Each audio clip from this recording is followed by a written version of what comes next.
Preparing to activate his skill, Grid kept his hand on the button and mentally said, "Great, the legendary Blacksmith's endurance skill is now activated." Clutching his sword in his hands and looking at Grid with a hungry gaze, the bandit leader said menacingly that he was ready to die.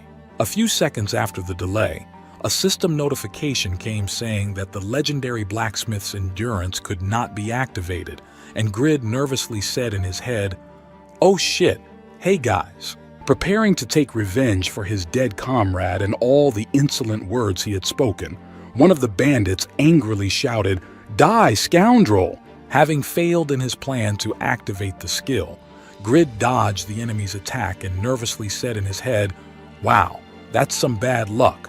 I need to create conditions for activating the skill." After the first unsuccessful attack alone, two enemies attacked Grid, shouting, "Let's all attack him together." Trying to somehow defend himself from the enemy's attack, Grid was unable to completely block the enemy's attack with his bare hands. After being wounded, the guy took out a regeneration potion from his inventory and began to use it, thinking unhappily, "I have a maximum health, but I have to drink an average health potion for 1 unit." Continuing to dodge enemy attacks, Grid mentally added a recharge for another 20 seconds. "If I can't hold out, I'll die here." Noticing a great opportunity, Grid prepared for the enemy's attack, clenched the arrow in his hands, and hit the axe of one of his opponents. As a result of this attack, he managed to knock the weapon out of his enemy's hands and thus prevented a serious injury, but he was still injured. Having prevented the enemy's powerful attack and knocked the axe out of his hands, Grid received a system notification informing you that you have taken damage in the amount of units. After using another regeneration potion, Grid continued to stall for time to wait for a recharge and just tried to avoid being hit by enemies. Taking out all his potions from his inventory, Grid nervously said in his head, using medium strength potions that increased his attack power by points for minutes. "Damn it, I just have no choice." Throwing away the empty potion bottles, Grid said sadly in his head, 2 bottles of gold. "I spent so much money on a B-class assignment." Noticing the great opportunity, the leader of the bandits shouted loudly, "Come on guys, this is our chance. Let's grab it." Rushing at Grid, a couple of fighters tried to hit him with simultaneous blows, but Grid was able to dodge them and continue the confrontation. Missing time and again in his attacks, one of the bandits exclaimed in frustration, "You're as slippery as an eel. Well, let's see how long you can keep up with these tricks." Dodging the attacks of the enemies again and again, Grid was wounded, and again, he thought, "They are attacking me all at once. Can't I do anything even under the reinforcing effects?" When the enemy attack stopped, Grid stood in a stance and mentally said, "I need time for my legs to rest after this." Stopping in place after a flurry of blows, a couple of enemies noticed that Grid was still standing, and one of the bandits exclaimed in surprise that he was still standing. With a sly smile, Grid happily said to his enemies, "Did you really think it would be that easy? I'm not killing you, so just leave the contract and get out of here." Hearing the proposal from his opponent, one of the bandits angrily shouted, "Shut your fucking mouth! Do you know you killed Neil, and we don't care about the contract, we'll just kill you for it." Hearing such words from the bandit, Grid smiled nervously and said, "Wow, I'm sure you really want to do that and it's not too late to save your lives." And then mentally said, reaching behind him, "The potion's almost over, you just have to be patient a little longer." Pointing a finger at Grid, the angry bandit shouted at him, "And stop talking nonsense. The only one who will die here today will be you." Immediately after these words, paying attention to Grid's wounds, the bandit confidently exclaimed, "Just look at you. How are you going to kill us with that leg?" As soon as he said this, Grid rushed at him with his arrow, which had already reloaded. Having defeated another enemy from the gang of bandits, Grid finally heard from the enemy what kind of scoundrel he was. Watching their comrade say goodbye to his life, the gang leader nervously exclaimed Johnson. The next moment, another of the bandits added in an angry voice, "You fucking scoundrel!" Taking out a potion from his inventory to restore his health, Grid confidently said, "Who told you that you can let your guard down in battle and me?" Immediately after using the potion and healing his wounds, Grid smiled slyly and added, "We are not that close to you to have such deep conversations." The next moment, Grid heard a voice approaching him and exclaiming menacingly, "I wondered what you were saying. It was a trap, you damn collar cockroach." Swinging his sword to finish off the annoying guy, the bandit leader shouted, "Die, you talkative rascal!" Noticing that the enemy was approaching him even without cover, Grid confidently shouted, "You're running away unguarded. I'm level 11 now, and I'm not what I used to be." Preparing to strike and aiming at the captain, Grid struck, but the big man, who obviously had a pumped-up defense, stepped in to block his blow. Noticing that the arrow was stuck in his skin, Grid heard from the enemy, who decided to take all the blows on himself. "You can try to hurt me more if you want to." Immediately after these words, 2 soldiers flew out from behind the team's tank and shouted, "Port, we won't let you do that. You won't die that easily." As a result of this surprise, Grid was seriously wounded in the chest area.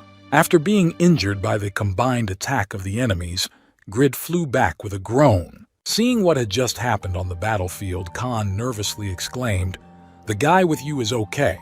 Gritting his teeth at the bad situation on the battlefield, Grid nervously said in his head, "I need time to drink another potion." Before he could react, a bandit tank grabbed him and lifted him above the ground, confidently exclaiming that he had decided to escape again. Looking around, Grid saw 2 more enemies heading straight for him to finish him off, and he thought, "I'm in the clear. This time I might die for sure."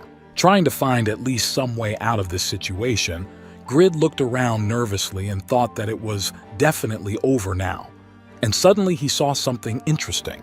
The boy accidentally noticed some armor on the 2nd floor of the building that was covered with a sheet, and he was surprised to hear that it was armor. Trying to escape from the enemy's hands, Grid stuck an arrow into his back, forcing him to let go of him. Noticing this, the leader of the bandits angrily shouted to the villain to resist in vain. To prevent another enemy from approaching him, Grid pulled an arrow from the back of the tank. The next moment, the boy threw it at the leader, forcing him to go on the defensive and slow down his pace. Having freed himself from the clutches of the enemies, the boy ran up the mountain, and seeing where he was headed, the angry leader shouted that it was the stairs again, while Grid, holding his wound, mentally said why things had gotten worse now. In an unyielding moment, the enemy leader smiled slyly and said in an ominous tone, "Boogeyman, you threw away your weapon. It looks like you were in a hurry." Meanwhile, Grid, trying to achieve his goal, had already reached the 2nd floor and headed for the armor he had accidentally noticed in the attic. Heading towards the armor, which was not far from him, Grid shouted to the owner of the building, "Khan, you want to protect her forge?" Hearing Grid's question, the old man confidently exclaimed, "Of course. If you help me this time, I will definitely be able to protect this place." Hearing the old man's words, Grid tore off his armor and confidently exclaimed, "Then I will borrow it from you." Seeing exactly where Grid was headed and what he wanted to use, the nervous Khan exclaimed to the boy, "These are the armor." Trying to warn about some nuances in the use of Khan nervously exclaimed that the equipment cannot be used by everyone that you can wear is on this floor. Hearing these words from the old man, Grid dressed in the armor he had found and heard the voice of the bandit leader behind him, who shouted menacingly, "There's no need to warn him. He's finished." All the enemies attacked Grid together and shouted, "Die!" Feeling the power he received from the armor, Grid confidently shouted to his enemies, and you have heard this phrase before. Preparing for a powerful blow, Grid confidently shouted, "Overgird." Immediately after that, all the enemies were divided into 2 parts, and the defeated leader of the enemies said in confusion, "What the hell happened?" When all the enemies were defeated, Grid received a system notification that said, "You killed the bandits Prag, and Vale. Your reputation in Winston increased by points. You gained experience points, and your relationship with Khan reached its maximum." After climbing up the mountain to see what had happened to Grid, who had decided to use the armor he most likely wouldn't be able to use, Khan said breathlessly, "What happened?" The next moment, when he finally saw Grid in all his glory and all his enemies defeated, The old man said in surprise, "You're just fine." Looking himself up and down in the armor he had put on, Grid said, "Wow, man, you know this is just amazing." Grid's armor was called Valhalla and had a unique rating, and the requirements for equipping it were as follows: level and higher strength and higher endurance, and higher wearing heavy armor, highest level creator Albertino. He was also holding a copy of the Dine's Life Sword, also with a unique rating and requirements for use level and above strength, and above sword wielding highest level creator, also Albertino holding his items, Grid said in astonishment. "This Albertino is incredible." Hearing him mention the name of the creator of these objects, Khan clutched his heart and said, "Young man, you really understand the value of these objects. You even learned the name of their creator." Hearing these words from the blacksmith, Grid scratched his cheek awkwardly and said, "I can tell just by looking." Before he could finish speaking, he noticed that the old man had fallen to the ground unconscious, and Grid nervously said to him that his blood pressure had risen, and he had suddenly lost consciousness. Sitting down next to the old man, Grid said happily, "Now that I've completed the task, I should stop being so inquisitive. Let's move on to the next task." Not hearing any answer to his question, Grid paused for a moment and then spoke again to the next task. The next moment, the boy nervously shouted out my unrelated tasks. Trying to somehow bring Khan back to his senses, Grid started shouting at him, "Hey, old man, wake up. Don't foam at the mouth. Give me the next task before you faint, old man." At the same time, a fierce discussion was taking place somewhere in the client's palace, and a nobleman nervously exclaimed to his subject that the bandits whom he had sent to the forge had disappeared, that they had escaped after receiving the money. Hearing the guess about the bandits who had disappeared, the subject nervously replied, "I'm sorry, I recommended them." But before he could finish, the nobleman angrily said, "Shut up, you will be held responsible." Immediately after these words, the angry nobleman pointed his finger at his subject and said, "The merchant should not bear the losses. Pay me in advance and compensation for the order that did not materialize." Hearing the amount of compensation for the failed plan from the aristocrat, the nervous nobleman said, "But I don't have that much money. Please just give me another chance." Hearing the request from his subject, the aristocrat said, "Hey Bill, if you don't have the money, then you just need to make it, and your family members will be lost for a lot of money on the slave market." Immediately after these words, the aristocrat said, "That's enough. I'm tired of him. Take him away from here." Hearing the order, Bill nervously exclaimed, "Sir Valmont, please." A few seconds after the guards took him away, Sir Valmont turned to his strategist and asked him what had happened. "Rebbit, can you really tell me?" Hearing these words from his master, Valmont's strategist Rebbit said thoughtfully, "I do not know, sir. We are sure that they made it to the forge, but after that, they disappeared." Hearing the report from his strategist, Valmont said with a grudging smile, "We must take over every forge in the village because we could not agree on one where this old man Khan is." Receiving the request from his master, Rebbit said thoughtfully in his head, he had expelled his loyal subject who had served him for 9 years, arrogant and cruel. In fact, then answered 2 hours ago, an unknown young man carried him to the hospital. Sitting in his chair, Valmont propped his head up with his hand. The young man said in surprise, saying, "Does he really know nothing?" The next moment, slamming his fist on the table, Valmont said, "We bought and sold these cheap weapons and signed a contract just to get this forge. We finally got him on the hook. We can't let this chance go." Nervous that his long plan to misuse funds to obtain the forge might fail, Valmont said to his subject Rebbit, "You are in charge. Take care of this." And he replied, "Yes, sir." At the same time, Grid, who was sitting in front of the TV and eating rice on both cheeks, said with joy that he was doing great. Rejoicing that he had reached considerable heights after completing this mission, Grid happily said, "I reached the level by killing only a few robbers. Well, am I not lucky after that? Now I can continue the chain of tasks." Immediately after remembering the armor he used to win, Grid smiled slyly and said in his head, "If I get that armor and sword as a reward, then I can become a billionaire. Deciding to compare those weapons to the ones he had made himself, Grid mentally said to himself, Dine's Leaf and Valhalla are both unique items, almost like a bug. But unlike a bug, they can be sold and have acceptable demands. After finishing his meal, Grid headed for the immersion capsule and said, I left the old man in the hospital, so according to the mission, he'll be fine. Loading into the game, Grid mentally said, Take care of your health, old man, because my success depends on it. A few seconds after the game loaded, Grid appeared at the hospital where he was taking Khan, and the boy was surprised to see me at the hospital. What a strange thing to do. Going inside, Grid saw the same old man who had been admitted with a fainting spell, and seeing Grid in front of him, Khan exclaimed joyfully, You've come. Turning to the doctor who had examined him, Grid asked him how he was doing and was told that I had lowered his blood pressure so that he could be discharged, and that he would be fine once he stopped drinking, thanks to God's protection. Recalling the name of the man who had saved him in his forge, Khan said in surprise, Your name is Grid, so it seems I owe you a lot now.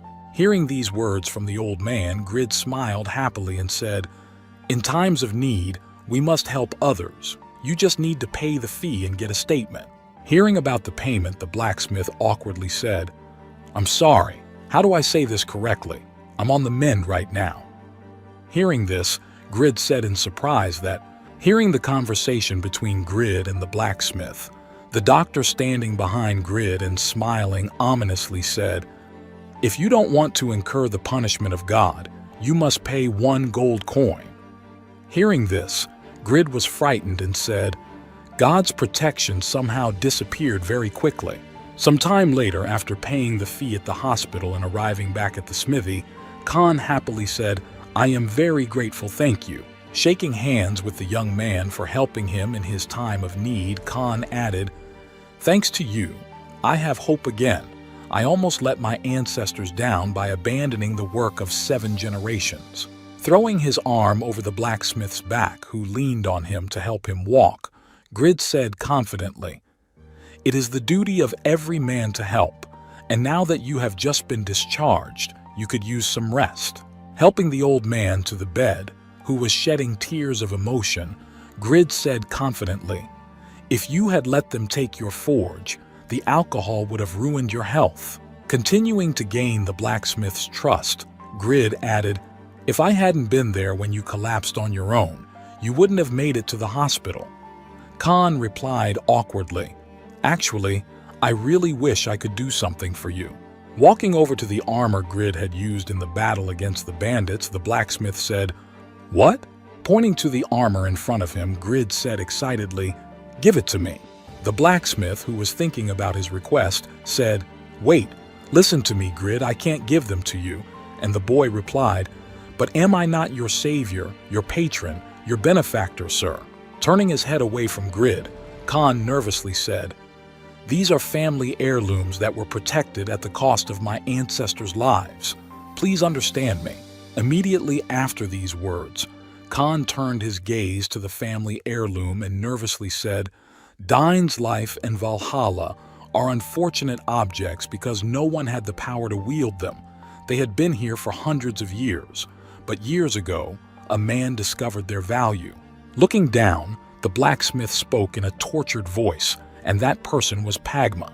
Pagma was fascinated by these objects, and when he picked up Dineslev, he demonstrated his amazing sword skills, becoming one with the weapon.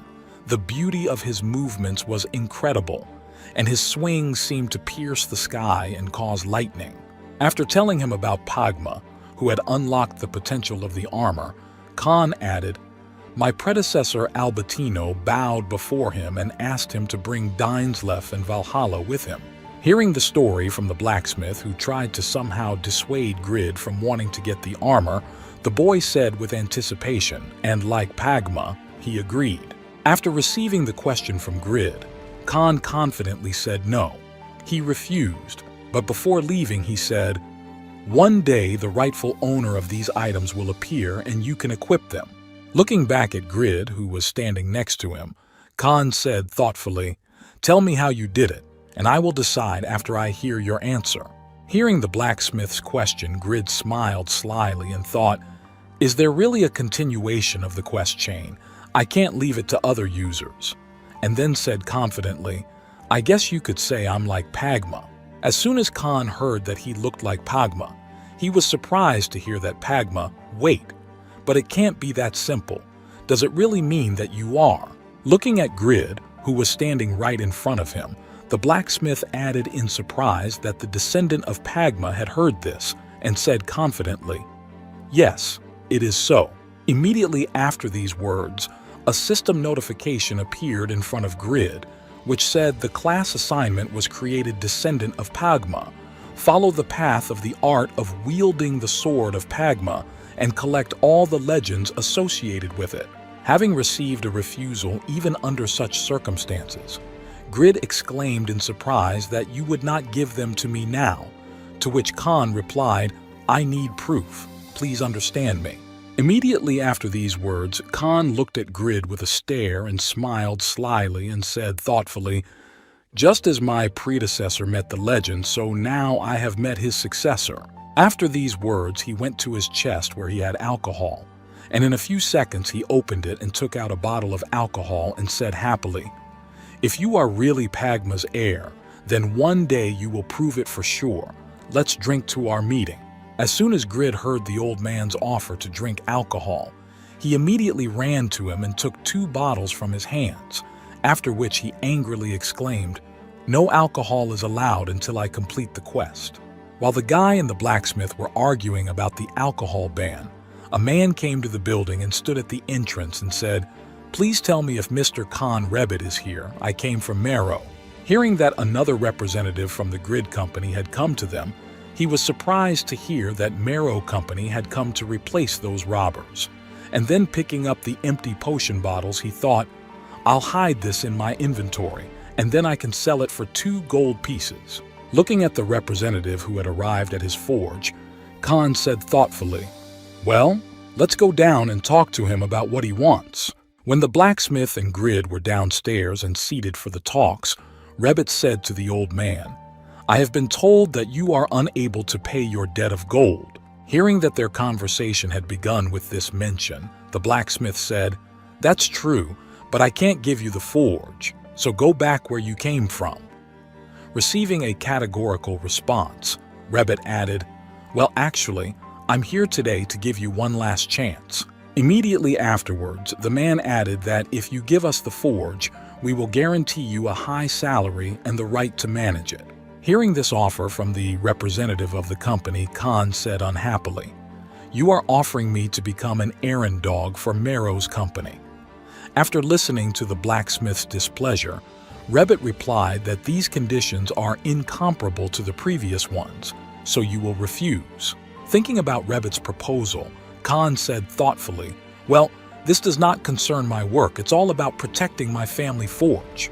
Hearing what exactly the problem was in getting the old man's forge at his disposal, Rebit said in a surprised tone, "I see that they were not lying about your pride. Well, if we shake your pride, you will change your mind."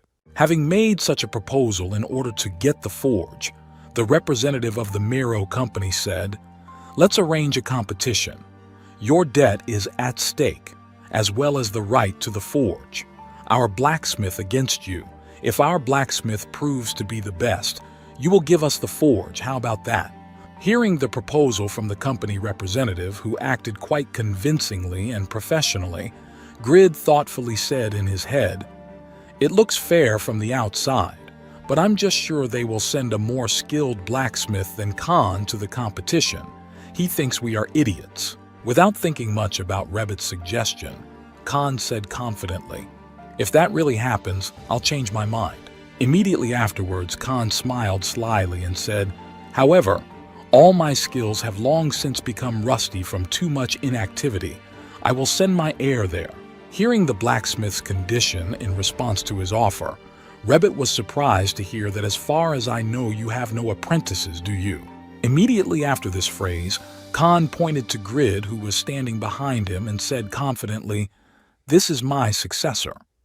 Hearing that he would have to take care of everything, Grid said in surprise. Hearing that he had been signed up for the competition, Grid shouted angrily, "Hey, old man, you've got a lot of nerve, don't you think?" Rabbit said, "I see he has nothing to do with it. Are you really sure about that?" As soon as the old man confirmed his words to Grid, system notifications appeared, which said that a task had been created to compete in the production of parts against Mero's company. The conditions for winning the competition against Mero were reputation in Winston plus increased trust of the inhabitants, a golden prize in case of failure. The reputation would drop to a minimum, and the forge would be transferred to Mero. After the boy had reviewed all the conditions for successful completion of the task and its failure, he could see a system window that said, "You accept the task." Hearing that he was about to say something, Rabbit adjusted his glasses and said, "Young man, if you have nothing to do with this, stay away from it and don't get involved." Before he could finish, he saw the image of Grid looking at him with a hungry look and mentally saying, "I'm going to kill everyone." And he was nervous at the serious look on his face. Realizing that the deal was done and everyone was ready to compete for the forge, Rabbit prepared to leave the forge and said, "Very well, we will inform you about the venue soon." Immediately after these words, the company representative confidently strode out of the building looking at him in the eyes. Khan said, "I'm sorry for what I did, but Grid, I just have to protect my forge." Hearing the apology, the boy happily replied, "No, don't worry about it, it's fine." Immediately after these words, Grid smiled happily and mentally said, "I would gladly sell my soul for a reward in hell." Looking again at the task that he would have to perform, Grid mentally said this is an A-class quest for a production competition with Mero. If the task was related to a battle, then it would be impossible for a player with the level of but. Immediately afterwards, excited that he could make a lot of money after successfully completing this task, Grid happily said in his head, "I am a legendary blacksmith who forged an epic arrow. This is no problem for me." The next moment, Khan took out a couple of swords from his storage and handed them to Grid, saying, "By the way, I have some more things left after the shop closes. You can practice with them." When Khan laid out all the swords he had left on the table, Grid picked up one of them and began to examine it, saying thoughtfully, "Why didn't you ask the Lord for help?" After a while, heading to the storage room where the other things were kept and the forge itself was located, Khan, who was walking ahead, said, "Well, it's all because the Lord is also partially involved here." Mero bribed him. Hearing that everything here is interconnected and all the authorities are also involved in this case, Grid said in surprise, "But isn't Winston part of Earl Steam's territory? Why don't you go directly to the Earl?" After gathering wood and lighting the stove to start training, Khan said, "I tried many times, but the Lord always stopped me when I wanted to leave the village." Hearing that he was simply prevented from doing anything that could have influenced the situation, Grid said confidently, "Don't worry so much. I will win this competition. You believe in me." Hearing the question from his friend, a nervous Khan said, "Of course I do. Thank you for your support. If only my son were alive, he would be your age." As soon as Khan said this, he immediately remembered his son and then began to cry. Seeing this, Grid stretched his hand and confidently said, "Stop crying. Everything will be fine. Just watch how skilled I am at blacksmithing." Immediately after these words, Grid continued to squeeze out a smile and said in his head, "It's strange. I'm being too kind to him. It's not like me, but it's because Khan is my gold mine, right?" As Grid began his training and consultations about different types of craftsmanship and ways to create objects, he mentally said, "He reminds me of my grandfather somehow." Pointing to the steel brass from a breastplate he had figured out how to improve, Grid mentally added their reserved mannerisms are very similar. As he fired up the furnace to the right temperature to begin melting the iron, Grid said in his head, "I'm working with a man I like." Working tirelessly together with the blacksmith, Grid confidently said, "It's at times like this that I feel peaceful." After a good workout, Grid decided to take a break and turned off the game, getting out of the full immersion capsule. The guy stretched and said, "It's only 4 in the morning. I can sleep for another half hour. I've been playing for 2 days, but the result is very good." Remembering Khan and Smith, Grid compared them and said in his head, "Khan is very different from the blacksmith from Byron. He thinks differently, but his skills are quite good." Immediately after these words, looking out the window where the sun was rising, Grid said in his head, "I want to go back to the forge and continue my studies." After saying this phrase in his head, Grid realized what he had just said and said nervously that he thought I was going crazy. After leaving his room, Grid went into the kitchen where his parents were preparing breakfast.